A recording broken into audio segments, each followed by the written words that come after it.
বাসায় ফিরতেই আদ্রিতার পায়ের অবস্থা দেখে পুরো বাড়িতে তুলকালাম বেঁধে গেল। সবার পরাণ গলায় এসে ঝুলে পড়ার দশা। নিবিড় আদ্রিতাকে কোলে করে নিয়ে বাসায় এসেছে। সন্ধ্যা হয়ে যাওয়ার লোকজন তেমন ছিল না, তাই আর সমস্যা হয়নি। এমনিতেও ওই অবস্থায় আদ্রিতা হেঁটে আসতে পারতো না।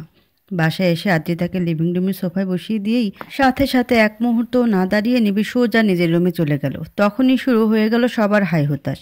কি হয়েছে, কিভাবে হয়েছে, প্রশ্নে প্রশ্নে আদ্রিতাকে ঘিরে ফেলল।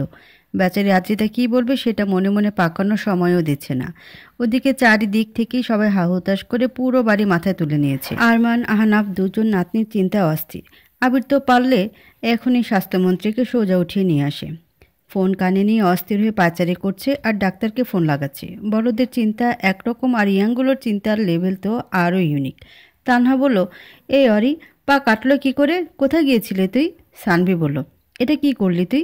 কাল হলুদের অনুষ্ঠানে আমরা দুজন মিলে যে ড্যান্সের প্ল্যান করেছিলাম তার কি হবে? জানিস, ড্যান্স পারফরমেন্সের জন্য আমেরিকা থেকে আনা মেকআপ বক্সটা কাল উদ্বোধন করব, এখন সেটার কি হবে? তানহা বলে উঠল, হ্যাঁ তাই তো, বেচারি সানভি এই নিয়ে 10 বার মেকআপ লাগানোর প্র্যাকটিস করে ফেলেছে। নাচের আর কি, ওটা না শিখলেও চলবে, তবে মেকআপের প্র্যাকটিস মাস্ট জরুরি। তোর অন্তত সানভির মেকআপের জন্য তো নিজেকে ঠিক রাখা উচিত ছিল। তাসান এগিয়ে এসে বলল, আরে তোরা বোঝাস না কেন? অরি মনে হয় ওই কাটা লাগা ওমা ওমা ওমা ও এই গানে ড্যান্সের প্র্যাকটিস করতেছিল আর ফিল নেওয়ার জন্য সত্যি সত্যিই কাটা বিধিয়ে নিয়েছে, তাই না রে অরি? আদ্রিতা বেচারি 3 ফুট লম্বা একটা দীর্ঘশ্বাস ছেড়ে সোফায় মাথা এলিয়ে দিয়ে চোখ বুজে নিল। আপাতত সে কোনো কিছু ভাবনা চিন্তার মাঝে নেই। তার খেয়ালে শুধু বারবার হানা দিচ্ছে তখনকার সেই মুহূর্ত, যা মনে আসতে আদ্রিতার হৃদস্পন্দন ধাবিত হচ্ছে অশান্ত গতিতে। পরদিন সকাল সকালই তোড়জোড় শুরু হয়ে গেল ফাইজার গায়ে হলুদের। বাড়ির সামনে বিশাল জায়গা জুড়ে হলুদের আয়োজন করা হয়েছে।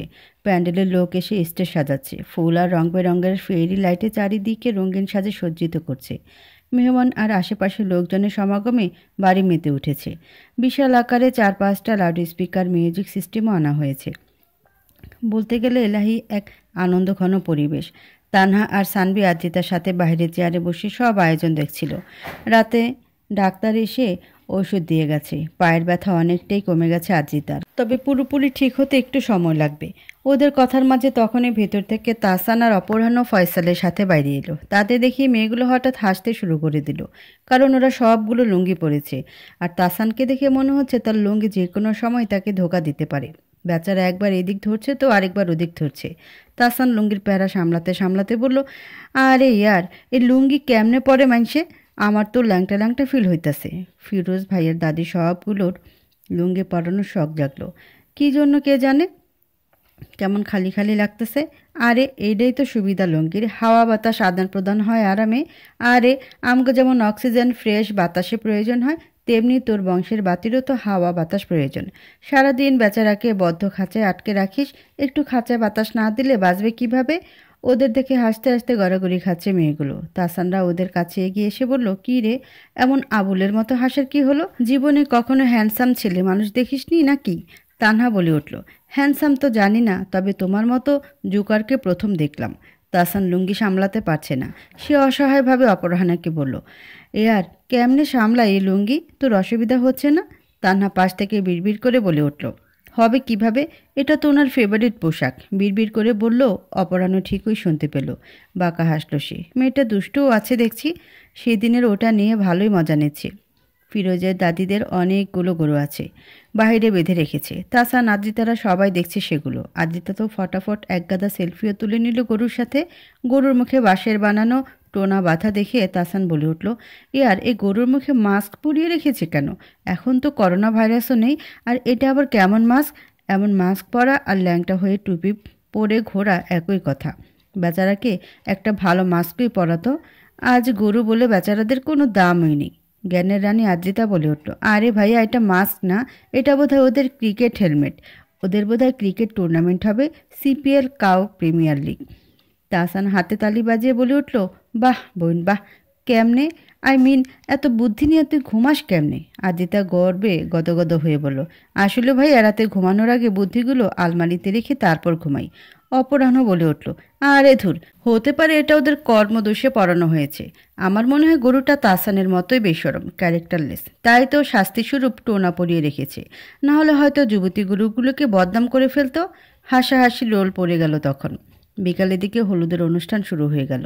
হলুদের জন্য থিম রাখা হয়েছে মেয়েরা কলাপাতা রঙের শাড়ি বা লং গোল জামা, আর ছেলেরা কলাপাতা রঙের পাঞ্জাবি আর গোল্ডেন পাজামা। সানভি সেই সকাল থেকে মেকআপের পোস্ট মর্টম করতে বসেছে, তাও এখনও যেন তা শেষই হচ্ছে না। তানহা বেচারি শাড়ি নিয়ে অসহায় হয়ে বসে আছে। তার মোটেও ইচ্ছে নেই শাড়ি পরার। শাড়ি পরে হাঁটা তার কাছে খুবই অসম্ভব বিষয়। এই 13 হাতের শাড়ি নামক জঞ্জাল বস্তুটা তাকে জোর করে পরতে বলা হয়েছে। না পরলে ফাইজা রাগ করবে, তাই না চাইতেও তাকে পরতে হচ্ছে। কিন্তু মুশকিল হচ্ছে তাকে এখন শাড়িটা কে পরিয়ে দেবে? শাড়ি পরা তার নিজ সাধ্যকই। অনেকক্ষণ বসে থাকার পর শেষমেশ জুহিকে পেল সে। জুহিকে বলে শাড়ি পরল অবশেষে। আর রাজিতা তো শাড়ি হাতে নিয়ে গোল্লা সুইটের মতো সারা বাড়ি ছুটছে। পায়ের ক্ষত নিয়ে বেচারি ইচ্ছে মতো ছুটতেও পারছে না। তবুও কখনো তানির পিছনে তো কখনো সানার পিছনে যাচ্ছে, কিন্তু কাজের জন্য কেউ বেচারিকে ভাও দিচ্ছে না। ছুটতে ছুটতে একসময় ফিরোজের দাদির সামনে পড়ল। দাদি আদ্রিতাকে দেখে বলল, কি লো সেরি, এবে গোলে পাগলের মতন পাক পাইতেছু কে? কি হয়েছে? আদ্রিতার ঠোঁট উল্টে বলল, দেখো না দাদি, আমাকে কেউ শাড়িই পরিয়ে দিচ্ছে না, আমি কিভাবে রেডি হব? ও মা, হে কথা, আয় আমি তো কাপড় ফিন্দাইয়া দিতেছি। দেখিস কি সুন্দর হইরা কাপড় ফিন্দাইয়া দিই, এহারে পটের বিবি নাইকবনে। আদ্রিতা খুশি হয়ে বলল, সত্যি? ঠিক আছে চলো। দাদি শাড়ি পরানো শেষে আদ্রিতা খুশি হয়ে নাচতে নাচতে আয়নার সামনে এসে দাঁড়ালো।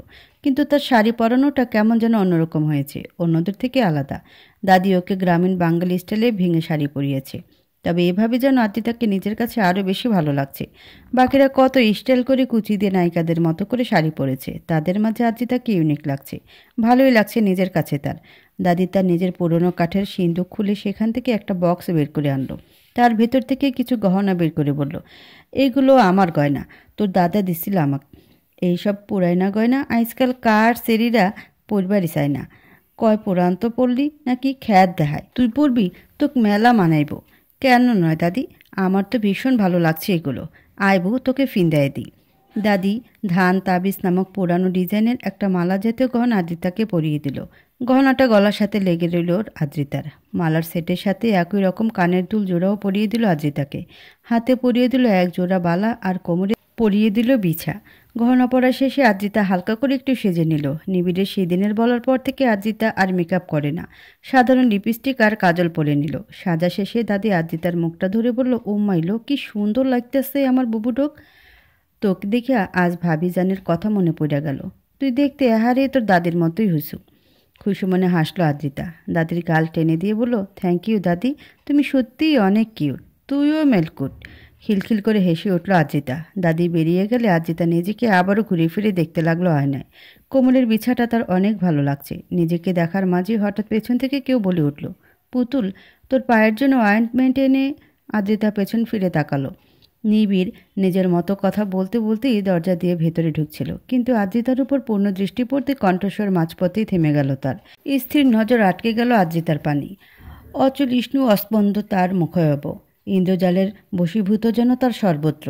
বোধ শূন্যর মতো হাতে ধরে রাখা অয়েন্টমেন্টটা হাত ফসকে পড়ে গেল নিচে। নিবিড়কে এইভাবে স্তম্ভিত হয়ে যেতে দেখে আদ্রিতার হৃৎপিণ্ডের ধুকপুকানির রোগ আবারও বেড়ে গেল। পরিবেশ স্বাভাবিক করতে সে নিচে পড়ে থাকা অয়েন্টমেন্টটা হাতে তুলে নিয়ে বলল, এটা আমার পায়ের জন্য এনেছেন? আচ্ছা, আমি লাগিয়ে নিব। আদ্রিতার কথা নিবিড়ের ঘোর কাটল বোধ হয়। সে হকচকানো ভঙ্গিতে বলল, হ্যাঁ, বিয়ের কিছু কাজে উল্লাপাড়া গিয়েছিলাম, সেখানের ফার্মেসি থেকে এনেছি। এটা লাগিয়ে নিস। বিয়ে বাড়িতে পা লেংড়িয়ে বেড়ালে ফাইজার শ্বশুর বাড়ির লোক ভাববে এ বাড়ির মেয়েরা বোধ হয় সব অ্যাবনর্মাল। আমি থাকতে আমাদের বংশের এত বড় বদনাম তো আর মেনে নিতে পারি না, তাই ফটাফট অয়েন্টমেন্ট লাগিয়ে ঠিক হয়ে যা। বলে ফট করে বেরিয়ে গেল নিবিড়। আদ্রিতা ছোট করে নিঃশ্বাস ছেড়ে অয়েন্টমেন্টটা ড্রেসিং টেবিলের উপর রেখে পিছনে ফিরতেই থতমত খেয়ে গেল। নিবিড় ভাইয়া তো মাত্রই চলে গেল, আবার কখন এলেন উনি?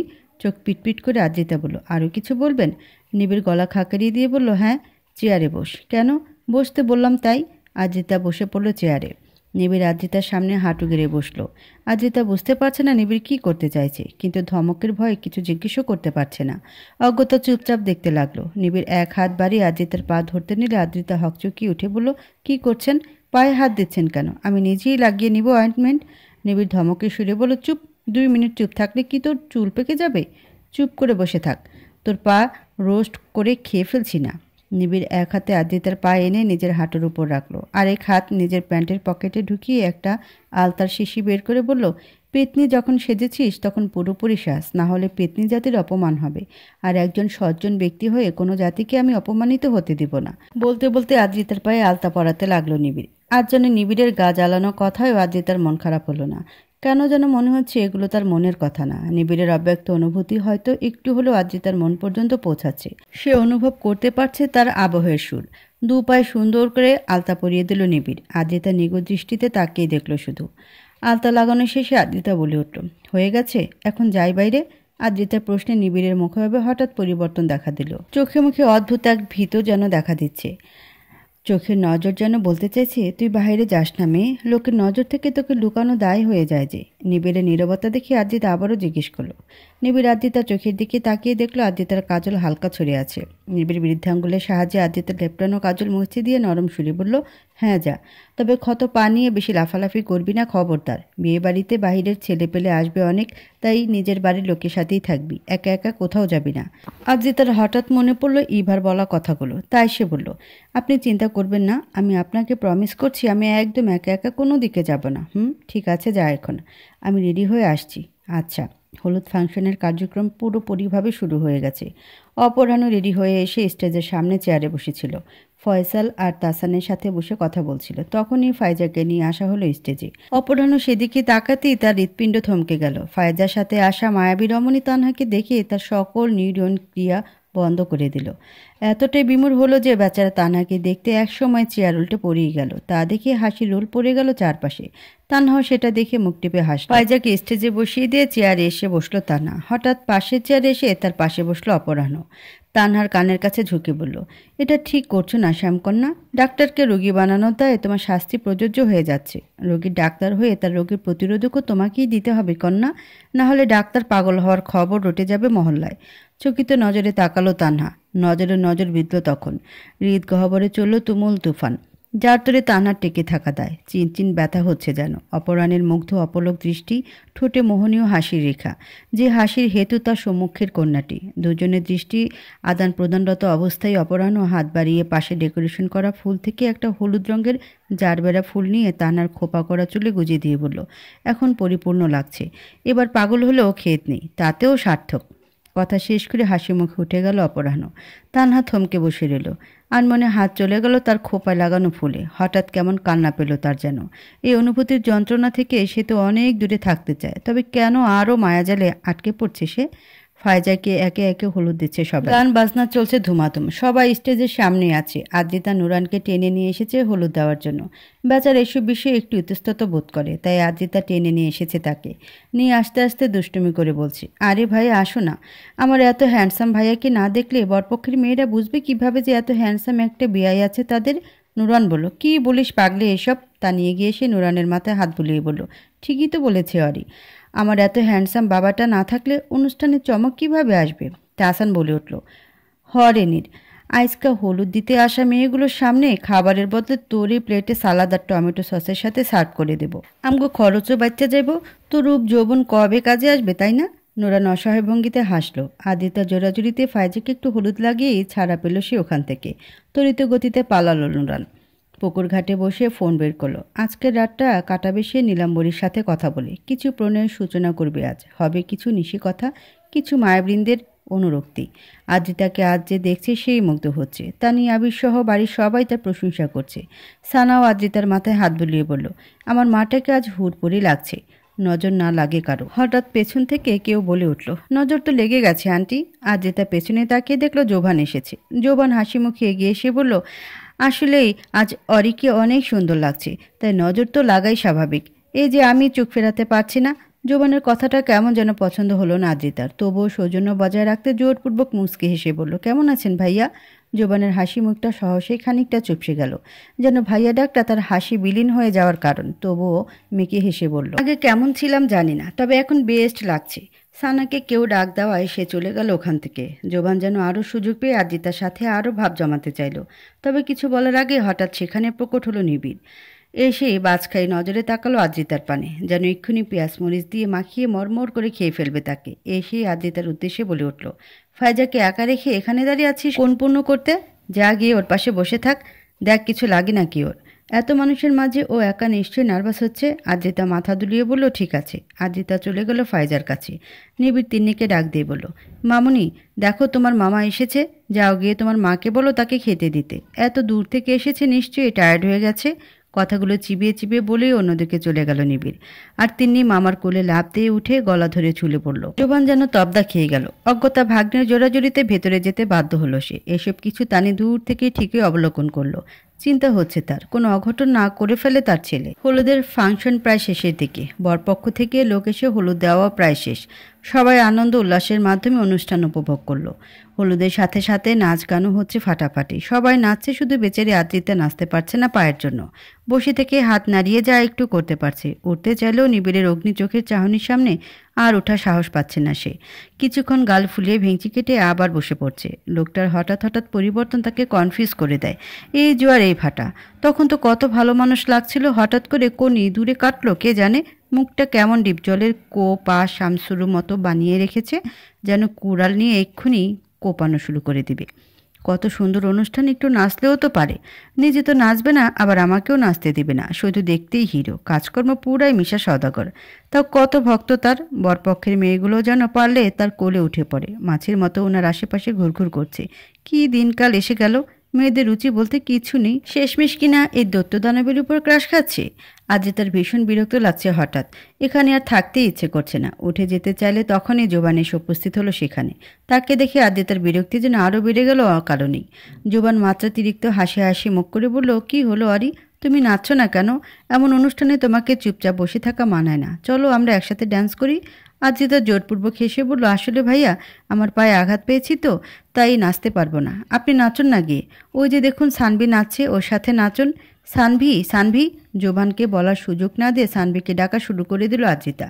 সানভি আদ্রিতার কাছে আসতেই আদ্রিতা বলে উঠল, সানভি, জোবান ভাইয়া না তোর সাথে নাচতে চাইছি, নিয়ে যা না ওনাকে। তোর মতো সুন্দরী মেয়ের সাথে নাচতে উনি খুশি হবেন। দেখ বেচারা নাচার জন্য উতলা হয়ে গেছে, অনেক জোরে নাচ পেয়েছে তার, যে কোনো সময় বেরিয়ে যাবে। সানভি মনে মনে খুশিই হলো। সে হাসি মুখে বলল, হ্যাঁ হ্যাঁ অবশ্যই, চলুন বিআই সাহেব। জোবান বেচারা আবারও থতমত খেয়ে গেল।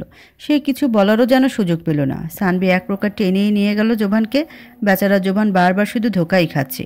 পেতে চায় রসমালাই আর পায় শুধু মাসকালাই। আদ্রিতা দেখলো বরপক্ষের মেয়েগুলো এখনও নিবিড়কে ঘিরেই আছে। যদিও নিবিড় ভাইয়ার মুখ দেখে মনে হচ্ছে সে এসবে বেশ একটা স্বাচ্ছন্দ্য বোধ করছে না। কেমন অস্বস্তি তার চেহারায় বিদ্যমান। বোঝা যাচ্ছে সে আত্মীয়তা রক্ষার্থে ভদ্রতার খাতিরে অনিচ্ছুকভাবে মেয়েগুলোর সাথে কথা বলে তাদের এড়িয়ে যাওয়ার সর্বোচ্চ চেষ্টা করছে। কিন্তু বেসরম মেয়েগুলো তাও তার গলা ঝুলে পড়ছে। তবু আদ্রিতার মেজাজ কেমন রুষ্ট হয়ে যাচ্ছে। ইরিটেশন হচ্ছে তার, অভিমান হচ্ছে অযথাই। আদ্রিতা উঠে দাঁড়িয়ে আস্তে আস্তে এক পা হালকা খুঁড়িয়ে খুঁড়ে স্টেজের সামনে থেকে সরে গিয়ে বাসায় যেতে নিলে হঠাৎ বেখেয়ালিতে ঘাসের মাঝে থাকা একটা পাথরের সাথে পায়ে গোতা লাগলো আদ্রিতার। ক্ষত পায়ে আবারও একটু আঘাত পেয়ে ব্যথা চাপা আর্তনাদ করে উঠল সে। চোখে পানি চলে এলো ব্যথায়। পাশের গাছে হাত ঠেকিয়ে চোখ বুজে দাঁড়িয়ে রইল নিজের ব্যথা প্রশমিত করার জন্য। হঠাৎ নিজেকে শূন্য অনুভব করলো আদ্রিতা। চমকে চোখ খুলে তাকাতেই নিজেকে নিবিড়ের কোলে পেল সে। বিস্মিত হলো কিছুক্ষণের জন্য। কিছু বলার সুযোগ না দিয়ে নিবিড় আদ্রিতাকে কোলে নিয়ে সোজা হাঁটা শুরু করলো। আদ্রিতা খেয়াল করলো নিবিড়ের মুখমণ্ডল কেমন শক্ত করে আছে। ওনার আবার কি হলো? আদ্রিতা আশেপাশে তাকিয়ে দেখলো কে ওদের এভাবে দেখছে কিনা। এদিকটা লোকজন নেই তেমন, সবাই স্টেজের ওখানে। স্বস্তির নিঃশ্বাস ছাড়ল সে। এই অবস্থায় কেউ দেখে ফেলে নানান কথা বলবে, বিশেষ করে গ্রামের লোকজন দেখলে।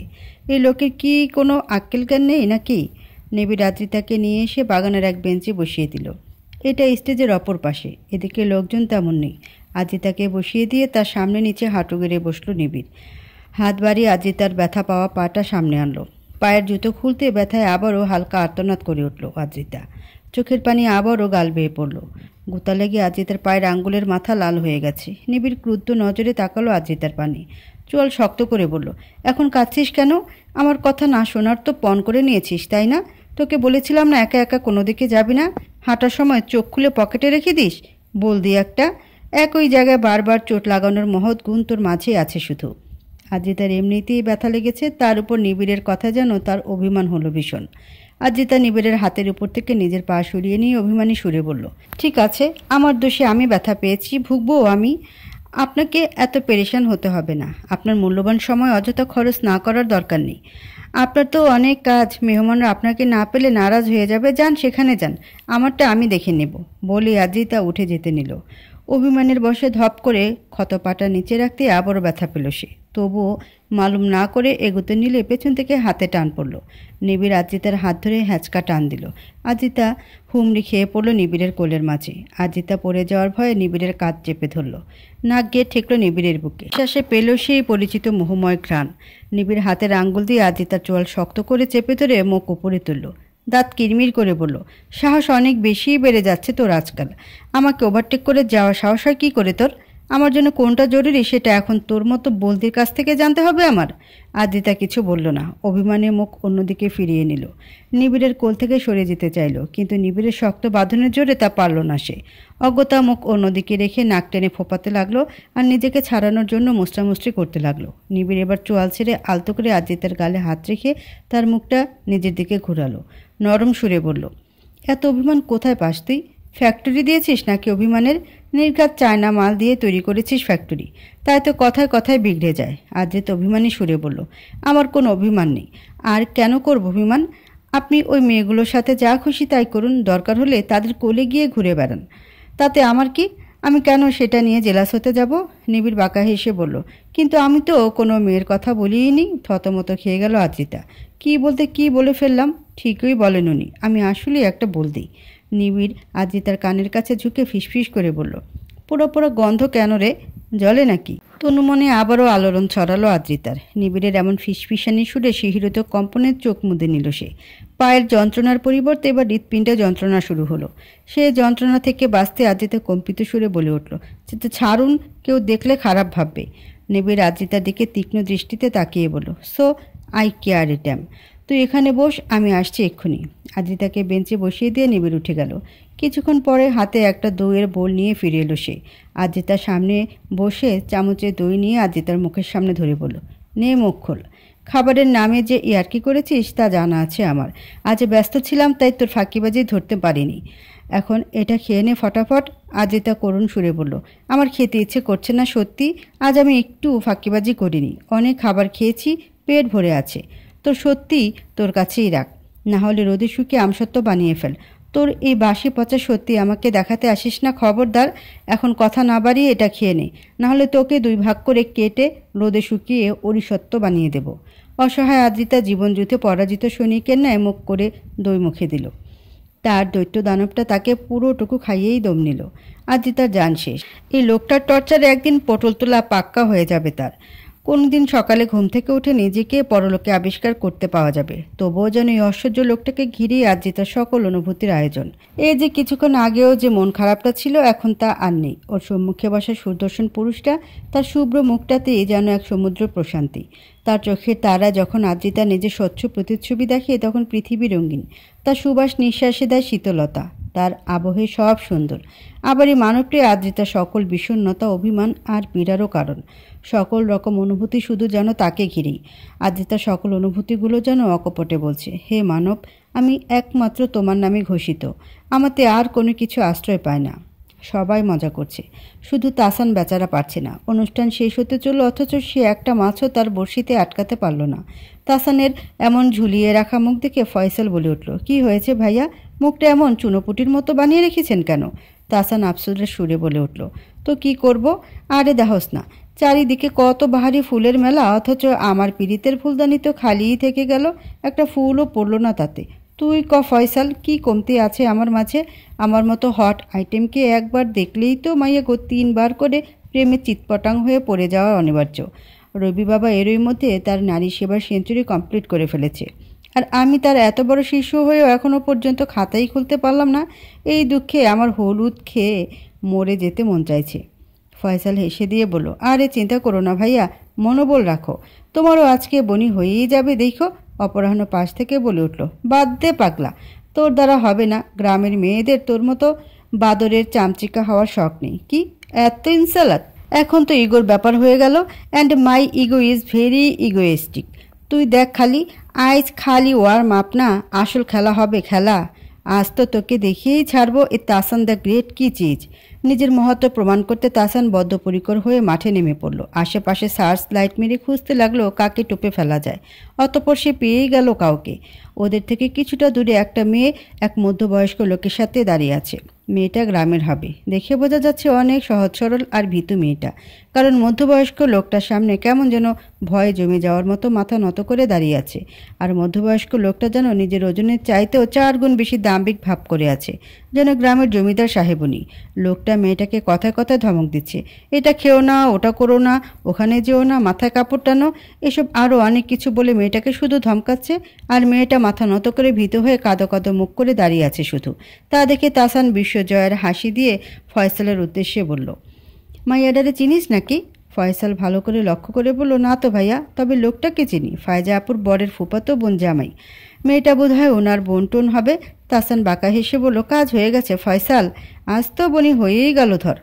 এমন গ্রামে সহজ সরল মেয়েই তো আমার চাই। এরা একেবারেই সরল হয়, এদের যা বোঝানো যায় তাই বুঝি, একেবারে কাদামাটি, যেমনি চাইব তেমনিই হইব। আমার মতো একটা পরদেশি বাবু পাইলে আর কি লাগে। আমারে পাইয়া খুশিতে গান গাইব, ইক পারদেশি মেরা দিল লে গায়া, যাতে যাতে মিঠা মিঠা দাঁড় দে গায়া। তোরা দাঁড়া, আমি তাকে মিঠা দরদ দিয়ে আসি। কিন্তু ভাইয়া, লোকটা যে বদমেজাজি মনে হচ্ছে, সে থাকতে ওই মেয়ের ধারে কাছেও যেতে পারবে না। আরে এসব কোনো ব্যাপারই না, রবি বাবার শিষ্য আমি। এসব দি গ্রেট ভিলেনদের কিভাবে বসে আনতে হয় তা ভালো করেই জানা আছে আমার। তোরা খালি দেখ কেমন ক্যালমা দেখাবো যে ওই লোক নিজে মেয়েটাকে আমার কাছে হস্তান্তর করে দিবে। খালি দেখে যা তাসানের কামাল। তাসান রবির সামনে গিয়ে বলল, জয় রবি বাবার জয়। রবি বাবা, তোমার শিশুকে আশীর্বাদ দাও, সে যেন এই মিশনে সফল হয়ে ফেরে। রবি ঋষিমুনিদের মতো হাত উঁচু করে বলল, যাও বৎস যাও, জয়ী হও। তাসান যোদ্ধার মতো প্রস্তুত হয়ে তার কাজে নেমে পড়ল। সোজা হেঁটে গিয়ে মেয়েটা আর তার সাথে থাকা লোকটার সামনে গিয়ে দাঁড়ালো। কেমন যেন অদ্ভুত মুখ করে লোকটার দিকে চোখ গেড়ে তাকিয়ে রইল তাসান।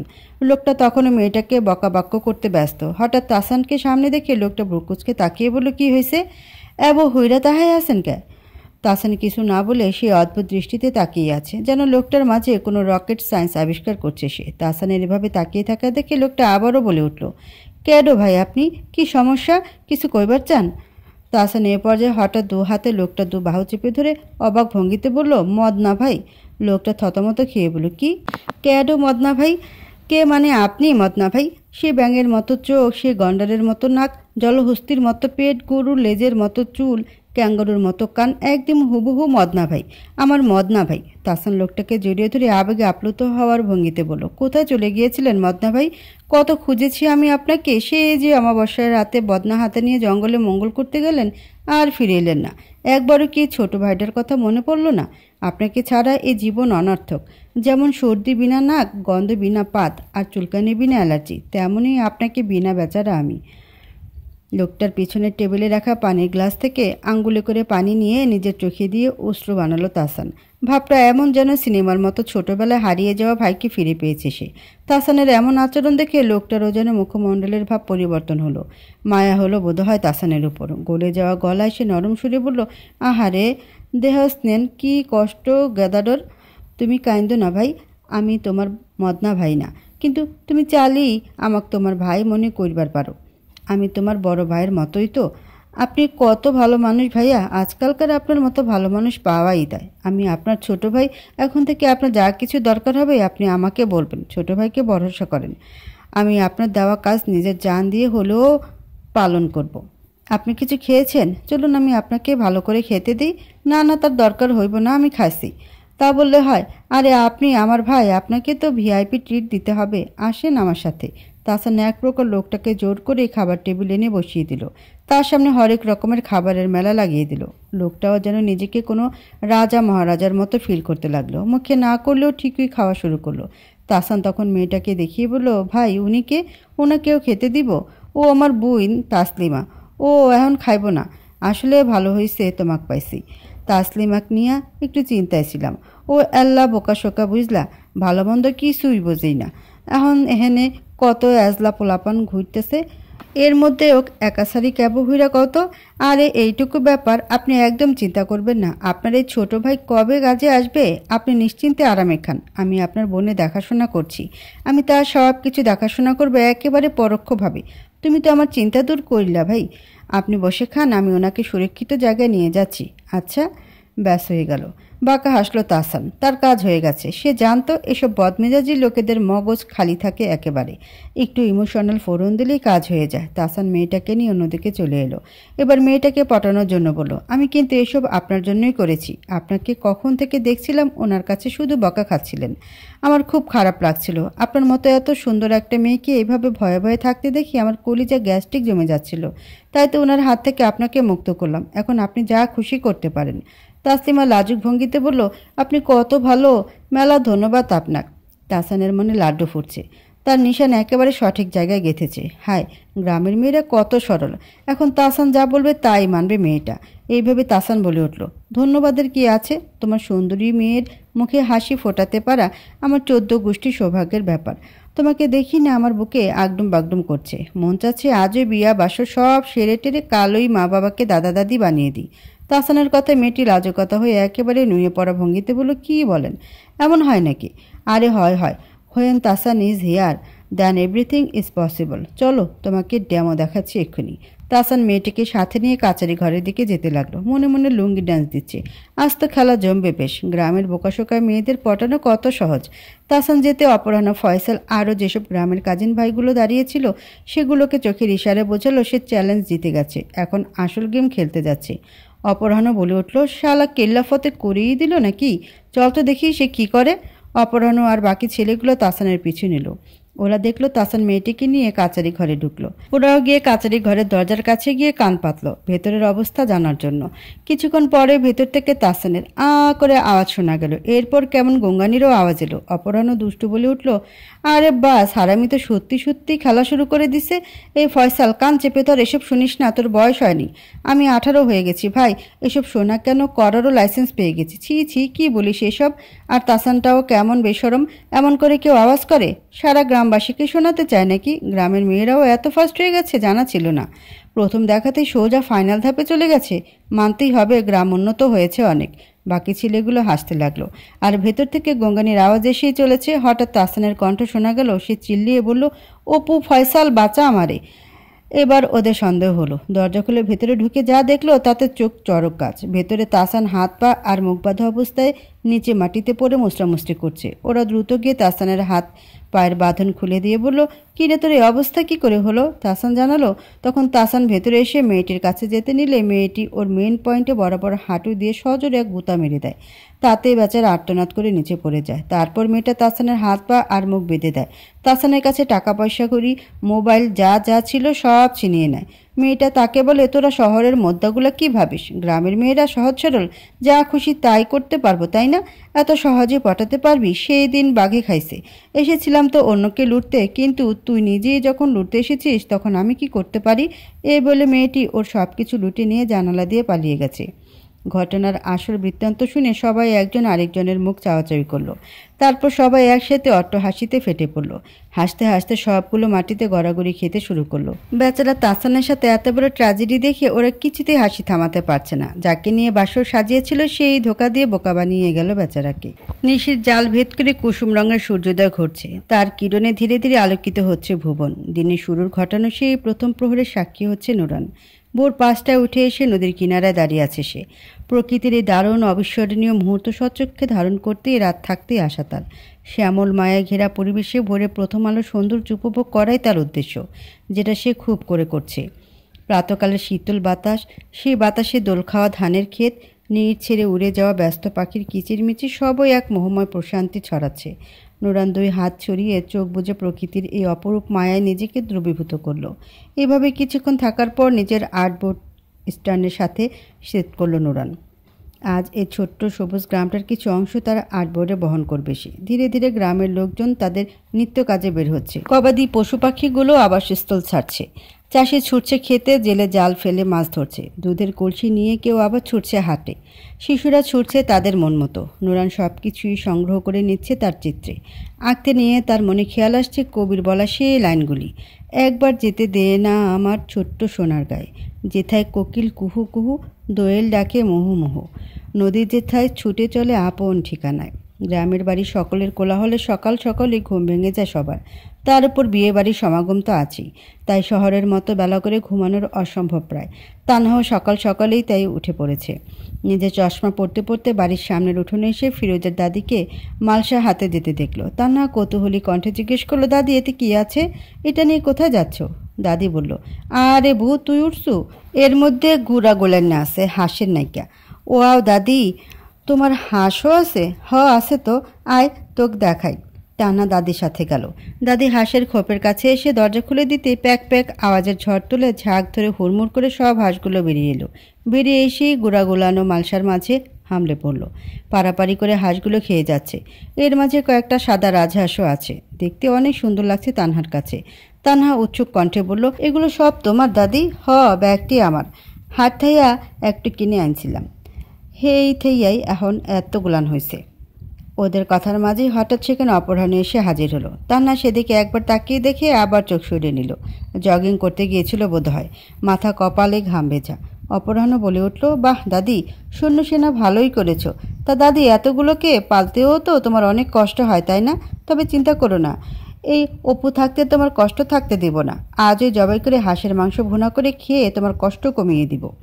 তোমার জন্য না হয় এতটুকু স্যাক্রিফাইস করলাম। হাসলো দাদি।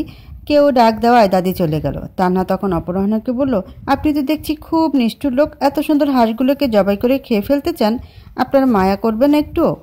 অপরাহ্ন বাঁকা হেসে একটা হাঁসকে কোলে তুলে নিয়ে তান্নার মুখের সামনে ঝুঁকে বলল, মায়া তো অনেক হয়, কিন্তু মায়ের দাম কি কেউ দেয়? কারোর মায়া দিন দিন আদা হয়ে যাচ্ছে, অথচ সে দেখেই না। নাওয়া খাওয়া ভুলে যাই, সজ্ঞানে তো জ্বালাই, আবার ঘুমের দেশেও হানা দেয়। ভেতর বাইরে সব প্রায় রাজত্ব করে বসে আছে। মা বলে আমার নাকি কিছু হয়েছে, আজকাল নাকি কেমন অন্যমনস্ক থাকি, অথচ দেখো সেই ব্যক্তি নিজের আনন্দে ঘুরে বেড়াচ্ছে। একবারও এই অধমের শোচনীয় অবস্থা দেখিয়ে দয়া করছে না। ডাক্তারকে রুগী বানিয়ে ফেলেও তার ভাবাবেগ নেই। এখন তুমিই বলো, কে বেশি নিষ্ঠুর, আমি নাকি সে? তানহা আবারও নজর লুকিয়ে এদিক ওদিক তাকাতে লাগলো। এই লোকটা আজকাল সর্বক্ষণ শুধু তানহাকে যেন ইন্দ্রজালে আবদ্ধ করতে ব্যস্ত থাকে। কেমন অনুভূতির এক অশান্ত সাগরে তাকে ছুঁড়ে মারে, যে সাগরে তানহা না ডুবতে পারে আর না বাঁচতে পারে। অথই পানিতে ছটফট করতে থাকে তার হৃদয়টা। তানহাকে চুপ দেখে অপরাহ্ন আরেকটু ঝুঁকে বলল, কি হলো বললে না? তান্না আর দাঁড়িয়ে থাকতে পারল না। কাঁপা কাঁপা সুরে জানি না বলেই চলে যেতে নিলে পেছন থেকে হাত টেনে ধরল অপরাহ্ন। কেঁপে উঠল তান্নার ভেতর বাহির। ভয় মিশ্রিত এক অশান্ত অনুভূতি তীব্র জোরে সারা শরীর কাঁপতে লাগলো। অপরাহ্ন তান্নার পেছনে এসে কানের কাছে মুখ নিল। ভীতু তান্না আরও শক্ত হয়ে চোখ বুজে জামা খামচে ধরল। অপরাহ্ন ফিসফিস করে বলল, শুনেছি এখানকার লোকেরা বাড়ির জামাকে খুব আপ্যায়ন করে। জামাই আসলেই দেশি হাঁস মুরগি জবাই করে ভুনা করে খাওয়া। আমার আবার দেশি হাঁস মুরগি খাওয়ার খুব লোভ। ভাবছি এই এলাকার জামাই হয়ে যায়, কি বলো? তানহা লাজুক হেসে বলল, জানি না, বলেই হাত ছাড়িয়ে দৌড়ে পালালো সে। পেছন থেকে মুগ্ধ নয়নে তাকিয়ে হাসলো অপরাহ্ন। আজ ফায়জার বিয়ে, বাড়ি জুড়ে আয়োজনের তোড়জোড় শুরু হয়ে গেছে। বাসার সময় নেই কারো। উঠোনের মাঝে মাটিতে চুলো বানিয়ে তাতে বিশাল বিশাল ডেক্সিতে রান্না করছে বাবুর্চিরা। বাড়ির ছেলেগুলো সব আয়োজন দেখতে ব্যস্ত। মহিলারা বাড়ির ভেতরের অন্য সব আয়োজন দেখাশোনা করছে। আর মেয়েগুলো সব সাজগোজের তৈরিতে ব্যস্ত। সানভি সকাল থেকে মুখে ফেস প্যাক লাগিয়ে দুই চোখের উপর দুটো শসা স্লাইস লাগিয়ে সোফায় মাথায় লিয়ে দিয়ে বসে আছে। তা দেখে বাড়ির কাজের মহিলা আম্বিয়া ভয়ে চিৎকার দিয়ে বলল, ভূত বাঁচাও, ও আম্মা, আপনাকে ঘরে বাড়ির পুরান বটগাছের ভূত আইছে। টানি হেসে বলল, আরে না রে আম্বিয়া, ও ভূত না, আমাদের না সানভি। মুখে ফেস প্যাক লাগিয়েছে। আম্বিয়া কপাল কুচকে বলল, কি প্যাক লাগাইছে? Face pack. মুহে যে শিয়ালের গুড় নেহাল দেখা যাইতেছে, এটা ফুস প্যাক। সানা হেসে উঠে বলল, ফুস প্যাক না রে গাদি, ফেস প্যাক। আর যাকে তুই শিয়ালের গু বলছিস, ওইটা আমার মেয়ে আমেরিকা থেকে লাখ টাকা দিয়ে আনিয়েছি। কন কি খালাম্মা? আরে আমাকে 100 টাকা দিলেই তো আমি এবার শিয়ালের গু এক বালতি আইনা দিতাম। সানা আর তানি হাসলো ওর কথা শুনে। বাড়ির বাচ্চারা নিজেদের মতো ছোটাছুটি করছে। আর তাদের সাথে যোগ হয়েছে আর এক ধামড়ি বাচ্চা আজিতা। গ্রামের বাচ্চা পোলাপানদের সাথে মার্বেল খেলতে বসেছে সে। উঠোনের এক পাশে সে মার্বেল ছুঁড়ে ছুঁড়ে খেলছে। কিন্তু আনারি আজিতা গ্রামের বাচ্চাগুলোর সামনে একেবারে অপরিপক্ক খেলোয়াড়। তাদের সাথে পেরে উঠছে না। তার কেনা মার্বেলগুলোর বেশিরভাগই হেরে বসে আছে। শেষবার এসেও হেরে গেল সে, কিন্তু মানতে নারাজ। তা নিয়ে বাচ্চাদের ঝগড়া লেগে গেল। বাচ্চাগুলো তাকে চিটিংবাজ বলছে আর আজিতা তার প্রতিবাদ জানিয়ে নিজেকে নির্দোষ সাব্যস্ত করছে। শেষমেশ আর পেরে না উঠে বলল, যাও খেলবই না। তোমরা আমার মতো এক মহান খেলোয়াড়কে আজ অপমান করেছ, জাতি সইবে না। দূর থেকে এসব দেখে অসহায় স্বরূপ দীর্ঘশ্বাস ছাড়ছে নিবিড়, যেন তার চোখের সামনে নিজের ভবিষ্যৎ রসাতলে যেতে দেখতে পাচ্ছে সে। আবার ঠোঁটের কোণে কিঞ্চিত হাসছেও। বিয়ের নানান কাজের মাঝে থাকলেও তার পক্ষ নজর ঠিকই থাকছে আদ্রিতার উপর। খেলায় হেরে গিয়ে আদ্রিতা গাল ফুলিয়ে এসে চেয়ারে তানহার পাশে এসে বসলো। তানহা হেসে দিয়ে বলল, কী রে সকিনার মা, বাচ্চাদের সাথেও হেরে গেলি, বংশের নাক কাটিয়ে ফেললি, সো স্যাড। আদ্রিতা চোখ গরম করে তাকিয়ে বলল, ওই চুপ চশমিশ, আমি হেরে যাইনি, ওটা তো ওদের মন রাখতে হেরে গেছি, এটা আমার মহত্ব, বুঝেছিস? ওদের কথার মাঝে ওখানে জোবান এসে উপস্থিত হলো। আদ্রিতার পাশে চেয়ারে বসে বলল, ওয়াও আদ্রিতা, তুমি সত্যি অনেক সুইট, বাচ্চাদের মন রাখার জন্য নিজে হেরে গেলে, হাউ সুইট। আদ্রিতা মেকি হেসে বলল, থ্যাংক ইউ ভাইয়া। জোবান অসহায় সুরে বিড়বিড় করে বলল, বাক্যের মাঝে ভাইয়া স্কিপ করেও মাঝে মধ্যে কথা বলতে পারো। কিছু বললেন ভাইয়া? না কিছু না। আচ্ছা শোনো, তোমাকে কিছু দেখাই। জোবান ফোনের স্ক্রিনে একটা ছবি বের করে আদ্রিতাকে দেখালো। ছবিটা একটা সুন্দর বিলের, শাপলা ফুলে ভরা বিলটা। এত সুন্দর বিল দেখে যে কারোরই পছন্দ হবে। আদ্রিতারও খুব পছন্দ হলো। আদ্রিতা উৎসুক কণ্ঠে বলল, বাহ, অনেক সুন্দর তো। কোন জায়গায় এটা? সুন্দর না, এটা পাশের গ্রামের বিল। আমি আগে একবার দেখেছিলাম, আজ আবার যাব। তুমি যাবে দেখতে? আজ? কিন্তু আজ তো আপুর বিয়ে। হ্যাঁ, তো বিয়ের পর যাব। এমনিতেও রাতে সৌন্দর্য আরও 1000 গুণ বেড়ে যায়, তাই রাতেই যাব দেখতে। আদ্রিতা ইতস্তত সুরে বলল, রাতে? তখন পাশ থেকে তানহা বলে উঠল, আরে তুই কি একা যাবি নাকি এই সুন্দর বিলটা দেখতে?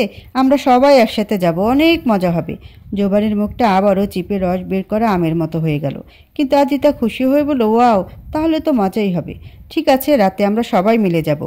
জোবান হতাশাজনক দীর্ঘশ্বাস ছাড়ল। তবে নাই মামার চেয়ে কানা মামাও ভালো। সবার সাথে গেলেও আদ্রিতার সাথে সময় কাটাতে পারবে, এটাতেই আপাতত খুশি আবিষ্কার করে নিচ্ছে জোবান। এখন শুধু রাতের অপেক্ষা। আজকের সময়টা সে কাজে লাগিয়েই ছাড়বে। আদ্রিতা নজর ঘুরিয়ে নিবিড়কে খুঁজল, কিন্তু কোথাও পেল না তাকে। মাত্রই তো এখানে ছিল, হঠাৎ কোথায় গেল? আদ্রিতার খুব জানতে ইচ্ছে করছে, নিবিড় ভাইয়াও কি ওখানে যাবে? তার সঙ্গ পেলে যে সময়টা আরও মোহময় হয়ে উঠবে। বিয়ের জমকালো আয়োজন শুরু হয়ে গেছে। সবাই রং বেরঙের পোশাক আর সাজসজ্জা নিজেদের সাজিয়ে তুলেছে। সানভি মেকআপের ড্রামে চুবিয়ে তুলেছে নিজেকে যেন। 10 ঘন্টা ধরে মেকআপের 14 গোষ্ঠী উদ্ধার করে অবশেষে বের হলো সে। বের হতেই কাজের মহিলা আম্বিয়া আবারও তাকে দেখে বলল, ও আফা, কেন আপনি এখানে আঙ্গারে বাড়ি ঢুকছেন কে? বিয়া বাড়ি দেহিয়া মাগনা খাবার নাই গে ঢুকা পড়ছাও, তাই না? খারাও, দেখাইতাছি তোমাক। আম্বিয়া ঝাড়ু হাতে নিয়ে সানবিকে মারার জন্য উদ্যত হলেই সানবি নিজেকে বাঁচাতে দৌড়াতে বলল, এই এই কি করছো তুমি? পাগল হয়ে গেছো নাকি? আমাকে মারছো কেন? মাম্মি বাঁচাও, দেখো এই আম্বিয়া কি করছে। মাম্মি! সানবি দৌড়াতে আবিরকে পেল। ছুটে গিয়ে আবিরের পেছনে লুকিয়ে ভীতু গলায় বলল, মামা প্লিজ বাঁচাও আমাকে, দেখো এই আম্বিয়া পাগল হয়ে গেছে। আবিরকে দেখে আম্বিয়া থেমে গেল। আবির বলে উঠল, কি রে আম্বিয়া, কি হয়েছে? আরে চাচা, এই বেটি মাকনা খাওয়ার জন্যই আঙ্গারে বাড়ির ধুইয়া পড়ছে, তাই হ্যাক দাবড়াইয়া বাইর করতেছি। তো কি হয়েছে? তাই বলে ঝাড়ু দিয়ে মারবি? না হয় বেচারি অনাহারি মানুষ একটু খেতে এসেছে, তো কি হয়েছে? আচ্ছা ঠিক আছে, আমি দেখছি। আবির এবার সানবির উদ্দেশ্যে বলে উঠল, দেখো ভয় পেও না, তুমি খাবার খাবে এটা বললেই তো হতো। চুরি করে ভেতরে ঢোকার কি দরকার ছিল? আমরা এমনিতেই সব অনাহারীদের খেতে দিই। সানবি এবারে খেপে গিয়ে উচ্চস্বরে বলে উঠল, মামা! এর মধ্যে সানা, তাসির আর তানিও এগিয়ে এলো। সবাই জানতে চাইল কি হয়েছে। সানবি দৌড়ে গিয়ে সানাকে জড়িয়ে ধরে বলল, মাম্মি দেখো না, মামা আমাকে চিনতেই পারছে না, আমাকে ভিখারি ভাবছে। তাসির তখন বলে উঠল, সানা, তুমি এত বড় ধোকা দিতে পারলে আমাকে? এখানে তোমার আরেকটা মেয়ে আছে, তা আমি জানিই না। আমার কথা না হয় বাদই দিলাম, তুমি একবারও তোমার ছেলে মেয়ের কথা ভাবলে না? তাহসান সানা জানলে কি ভাববে? তানি বলে উঠল, আরে না, আমাদের সানা এমন কিছু করতেই পারে না। এই মেয়েটা মিথ্যে বলছে। এই মেয়েকে তুমি? সানবি এবার করুণ সুরে বলল, পাপা তুমিও নিজের মেয়েকে চিনছো না? আরে আমি সানবি, যাও, কথা নেই তোমাদের সাথে, বলে রাগ দেখিয়ে চলে গেল সানবি। আর বাকিরা একজন আরেকজনের মুখ চাওয়াচাই করে ফিক করে হেসে দিল। আদ্রিতা রেডি হয়ে নিচে আসতেই আবির তাকে দেখে মাথায় হাত বুলিয়ে বলল, বাহ, আমার মামুনিকে একেবারে প্রিন্সেস লাগছে। আদ্রিতা আহ্লাদে হেসে বলল, দেখতে হবে না ভাতিজিটি কার? Cute চাচুর cute ভাতিজি। আবির গর্বিত ভঙ্গিতে বলল, হ্যাঁ তা তো ঠিকই, কিউট তো আমি অনেক, জন্ম থেকেই কিউটনেস আমার মাঝে ঠুসে ঠুসে ভরা। তখনই তানি উচ্চস্বরে বলে উঠল, এই যে মিস্টার কিউটের বুইরা দাদাজি, গিয়ে একটু দেখেন বরযাত্রী এলো নাকি। আবির অসহায় মুখ করে বলল, খালি তোর সোনামা বুঝলো না আমার কিউটনেসের মহত্ব। হি হি করে হাসলো আদ্রিতা। হাসির মাঝে পাশে নজর যেতেই নিবিড়কে সিঁড়ি বেয়ে নেমে আসতে দেখল সে। মেরুন রঙের পাঞ্জাবির উপর ব্ল্যাক কালারের শেওরানি পরেছে। শেওরানির সব বোতাম খুলে রাখায় সামনের দিকটা খোলা। সাথে গিরার ওপর পর্যন্ত ঝুলের ব্ল্যাক প্যান্ট। ফোন টিপতে টিপতে নিচে নেমে আসছে সে। তাকে দেখে হালকা মুচকে এসে দাঁড়িয়ে রইল আদ্রিতা। হয়তো ওই পুরুষের একটু মুগ্ধ চাহনির অপেক্ষায় তার অবচেতন মন। আরও চোখে তাকিয়ে দেখলো নিবিড় সিঁড়ি বেয়ে নেমে আসলো। তারপর ফোন কানে নিয়ে কথা বলতে বলতে আদ্রিতার সামনে দিয়ে চলে গেল। একবারের জন্য আদ্রিতার দিকে তাকালোও না। আদ্রিতার আবেগী মনটা চুপসে গেল, তবে বেশি লাগালো না। ভাবলো হয়তো ফোনে কথা বলাই খেয়াল করেনি। এমনিতেও বিয়ের আয়োজনে অনেক ব্যস্ত সে, এমনটাই বুঝ দিয়ে মনকে বোঝালো আদ্রিতা। বরযাত্রী এর মধ্যে এসে পড়েছে। সবাই হই হুল্লোড় করে এগিয়ে গেল। পোলাপান গেটের সামনে ফিতা বেঁধে রেখেছে। বরকে ভিতরে ঢুকতে মোটা অঙ্কের টাকা খসাতে হলো। এটা তো শুরু ছিল। পদে পদে তাদের এক প্রকার লুটে নেওয়ার দশা করে ছাড়ছে কনেপক্ষ। আজিতা, তানহা আর সানবিসহ আরও কিছু মেয়েরা মিলে বিশাল আকার খাঞ্চা সাজিয়ে পেশ করেছে বরের স্টেজে বসা বর আর তার সাথে কোলদারাদের সামনে। সেগুলো খাইয়েও ডাকাতি করে নিল অনেক টাকা। তারপর আবার জুতা চুরি করেও আবার লুটে নিল। বরপক্ষের ছেলেগুলো আজিতার সাথে বেআইন বলে অনেক মজা করতে লাগলো। আজিতাও মজার ছলে কিছুক্ষণ তাদের সাথে হাসি ঠাট্টা করলো। প্রথম প্রথম ভালো লাগলেও ধীরে ধীরে সব কিছুতে অনীহা চলে আসছে কেমন তার। কারণ এতটা সময় অতিবাহিত হওয়ার মাঝে একবারও নিবিড় তার দিকে একবারের জন্য চোখ তুলে তাকায়নি। সামনে দিয়ে চলে যায় তবুও তার দিকে ফিরে তাকাচ্ছে না, যেন তার জন্য ইনভিজিবল হয়ে গেছে আজিতা। আজিতা কতবার ইচ্ছে করে নিবিড়ের সামনে নানান অজুহাতে ঘুরঘুর করছে, কিন্তু নিবিড় প্রতিবারই তাকে সম্পূর্ণ উপেক্ষা করছে। যেন এ বসুন্ধরে আজিতা বলতে কোনো বস্তুই নেই। তার উপেক্ষা আজিতার কোমল মনকে চপেটাঘাত করছে। আজিতা বারবার মনকে বুঝ দেওয়ার চেষ্টা করছে। ভাবছে সে হয়তো বিয়ের ঝামেলা সামলাতে ব্যস্ত আছে, ইচ্ছে করে মোটেও এমন করছে না। কিন্তু অভিমানী মন আজিতার যুক্তি মানতে নারাজ। সে তো ধীরে ধীরে বিষণ্ণ হয়ে উঠছে। তাহসান আজও কালকের মেয়েটিকে দেখতে পেল। একপাশে চেয়ারে বসে আছে, তবে আজকে তার পোশাক আশাক আর সাজগোজের ধরন একেবারেই আলাদা। কালকের লাজুক ভীতু মেয়েটা আর এই মেয়েটির মাঝে আকাশ পাতাল পার্থক্য। তবে সবচেয়ে বেশি অবাক হলো মেয়েটাকে আজ এখানে দেখে। কালকে ওভাবে ডাকাতি করে নিয়ে গিয়েও আবার আজ এখানে আসা সাহস হয় কেমন করে? তাহসান এগিয়ে গেল মেয়েটির কাছে। তার পাশের চেয়ারে বসে বলে উঠল, তুমি তোমার সাহস তো দেখছি কম না। ডাকাতি করে আবার সেই জায়গাতেই দাওয়াত খেতে এসেছো? মেয়েটি তাহসানের দিকে তাকে তাচ্ছিল্যে সুরে বলল, সাহস আমার এমনিতেই বেশি। Tell me something I don't know. আর হ্যাঁ, এখানে বলতে কি বোঝাতে চাইছেন? আপনি কি ভেবেছেন আপনার ভয়ে আমি আসবো না? আপনি আমাকে পুলিশে ধরিয়ে দিবেন সেই ভয়ে? ও প্লিজ গ্রো আপ। আমি যে ডাকাতি করেছি তার কি প্রমাণ আছে আপনার কাছে? বরং উল্টো প্রমাণ আমার কাছে আছে। মেয়েটি তার মোবাইল ফোনে একটা ভিডিও চালু করে দেখালো, যেখানে তাহসান মেয়েটিকে ফুসলিয়ে ফাসলিয়ে কাচারি ঘরে নিয়ে যাচ্ছে। সেটা দেখিয়ে বলল, এটা দেখিয়ে যদি পুলিশকে আপনার নামে রেপ কেস করি তাহলে কে ফাঁসবে সেটা নিশ্চয়ই ভালোই জানেন। তো বলুন, পুলিশে ধরিয়ে দিবেন আমাকে? তাহসান বাঁকা হেসে বলল, পুলিশে কে দিতে চায় বেবি, যেখানে আমি নিজেই তোমার কাছে গ্রেফতার হয়ে গেছি। তবে তোমার উপর আমার একটা অভিযোগ আছে, বুঝেছো? তুমি আমার সব লুটে নিলে অথচ আসল জিনিসটাই রেখে গেলে। তাসলিমা ভ্রুকুচকে বলল, কি? আমার ইজ্জত? তুমি সবই লুটে নিলে অথচ আমার ইজ্জতটাই রেখে গেলে। এটা কেমন অবিচার? তুমি ইজ্জত কেন লুটেপুটে নিলে না? কেন অবজ্ঞা করে ফেলে গেলে? বাট ব্যাপার না, কাল যেটা অসম্পূর্ণ ছিল আজ পূরণ করে ফেলো। আজকে ইজ্জত লুটে নাও, ফালা ফালা করে ফেলো আমাকে। আই ওয়ান্ট টু বি ইজ্জত। আপনি কি জন্ম থেকেই পাগল নাকি স্পেশাল কোর্স করেছেন? আর হ্যাঁ, আমি ওইসব সস্তা পচা সেকেন্ড হ্যান্ড জিনিস লুটি না। Second hand? আরে কি বলছো? আমার ইজ্জত একেবারে তরতাজা ইনটেক মাল, এখনও প্যাকেটই খোলা হয়নি, তোমার হাতেই উদ্বোধন হবে। তোমাকে দেখে আমি অনেক জোরে প্রেমে পড়ে গেছি, বুঝেছো? এত জোরে পড়েছি যে হাড্ডি গুড্ডি সব ভেঙে গেছে। এখন আর ওঠার উপায় নেই। আপনার কি লজ্জাশরম বলতে কিছু নাই? নাকি বুড়িগঙ্গা জলাঞ্জলি দিয়ে এসেছেন? কালকের ঘটনার পরেও আমাকে প্রেমের কথা বলতে লজ্জা করে না আপনার? যেমন ওয়াটার প্রুফ ঘড়ি পাওয়া যায়, আমি তেমন লজ্জা প্রুফ। কোনো কিছুতে লজ্জা পাই না আমি। এই যে যেমন তুমি যদি আমাকে এখন জড়িয়ে ধরে জব্বর একটা কিস্সি দাও, বিশ্বাস না হলে ট্রাই করে দেখো। বলি তাহসান ঠোঁট চোখা করে তাসলিমার দিকে মুখ এগিয়ে নিল। তাসলিমার চোখ মুখ কুঁচকে দৌড়ে উঠে গেল ওখান থেকে। তাহসান চোখ খুলে হো হো করে হেসে উঠল। খাবার টেবিলে মলিন মুখে বসেছে আজিতা। প্লেটে নামমাত্র কিছু খাবার নিয়ে শুধু নাড়াচাড়া করছে। তানহা আর সানভিদের সাথে বসেছে সে, তবে খাবার একটুও মন নেই তার। তার অসভ্য বেয়ারা মনটা ওই নিষ্ঠুর পুরুষকে ভাবতে ব্যস্ত, যে আজিতাকে তখন থেকে উপেক্ষার অনলে পুড়িয়ে যাচ্ছে। এখন তো সে বেয়ারা মনটা আর কোনো অজুহাতও মানছে না। বিষণ্ণতার অতলে ডুবছে ক্রমশ। হঠাৎ আজিতা দেখলো নিবিড় মেহমানদের খাবার পরিবেশন পর্যবেক্ষণ করছে। তাকে দেখে ক্ষীণ আশা জাগলো মনে। নিবিড় সামনের টেবিলে আসতে কিছু একটা ভেবে আজিতা নিবিড়কে শুনিয়ে শুনিয়ে তানহাকে বলল, আমার খেতে ইচ্ছে করছে না রে কিছু, তানহা বলল, সে কি, তুই তো কিছু খেলেই না, আর একটুখানি খা। না আমি খাবো না, খেতে ইচ্ছে করছে না। আজি তারও চোখে দেখছে নিবিড়কে, ভাবলো তার কথা শুনে হয়তো আসবে তার কাছে, ধমক দিয়ে বলবে, আমার সামনে পুরো খাবার শেষ করে উঠবি, না হলে বিয়ের সব থালা বাসন তোকে দিয়ে মাজাবো। কিন্তু না, আজি তা ভাবনা অনুযায়ী প্রতিক্রিয়া এলো না। নিবিড় ওর দিকে না তাকিয়ে ওদের টেবিলের সামনে দিয়ে চলে গেল। এ পর্যায়ে আর আদিতা সইতে পারল না, খাবারের প্লেট ছেড়ে ছুটে চলে গেল সে। এক দৌড়ে নিজের রুমে এসে বিছানায় শুয়ে কেঁদে ফেলল সে। নিবিড় ভাইয়ের এই উপেক্ষা ভীষণ রকম কষ্ট দিচ্ছে, এর চেয়ে তো ডজন খানেক ধমক দেয়, উল্টাপাল্টা কথা বলে, ওর পিত্তি জ্বলিয়ে দেয়, তাও এত খারাপ লাগে না। কিন্তু আদিতা বুঝতে পারছে না তার অপরাধটা কী, নিবিড় ভাইয়ের এই রুক্ষতার কারণ কি। এসব ভেবে ভেবে কাঁদতে কাঁদতে একসময় ক্লান্ত শরীরে ঘুমিয়ে গেল সে।